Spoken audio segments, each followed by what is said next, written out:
அத்தைக்கு இப்படி ஆனதுக்கு இவ என்ன பண்ணுவா? இவ்ளோ பார்க்க தானே அம்மா கிளம்பி வந்தாங்க. சரி, உன்னை பார்க்க கிளம்பி வர்றப்போ இப்படி ஆயிருந்ததுன்னா அதுக்கு காரணம் நீதான் ஒத்துப்பியா? என்ன ஜோதி, நீ தேவையில்லாம அவளுக்கு சப்போர்ட் பண்ணிட்டு இருக்க. யாருக்கு சப்போர்ட் பண்ணணும், யார் பக்கம் நிக்கணும்னு எனக்கு யாரும் சொல்லித்தர தேவையில்லை. மத்தவங்க மாதிரி நான் ஒன்னும் முட்டாள் இல்ல. டேய் வேணு, இப்போ எதுக்கு தேவலாம் பேசிட்டு இருக்க?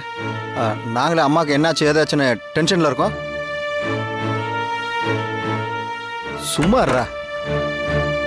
டாக்டர், என்னாச்சு டாக்டர்? அம்மா கண்ணு மூடிச்சிட்டாங்களா? இல்ல சார், அவங்க கோமாவுக்கு போயிட்டாங்க.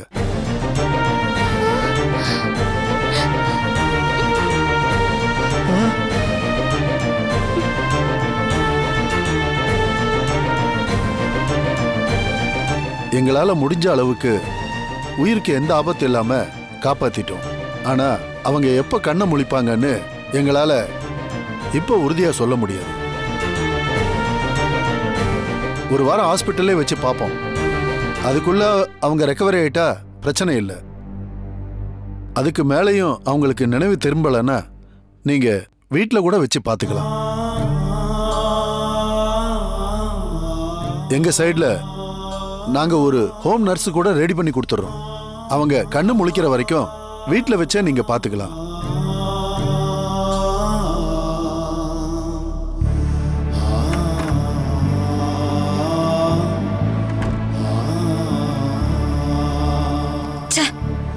ஒரேடியா போய் சேர்ந்துருவான்னு பார்த்தா பொழைச்சுக்கிட்டான்னு சொல்லிட்டு போறாரே. டேய் வேணு, என்னடா டாக்டர் இப்படி சொல்லிட்டு போறாரு?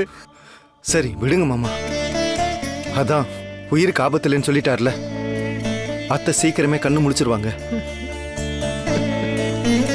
டாக்டர் சொன்ன மாதிரியே அத்தையை வீட்டில் வச்சே பார்த்துக்கலாம், அதான் நல்லது.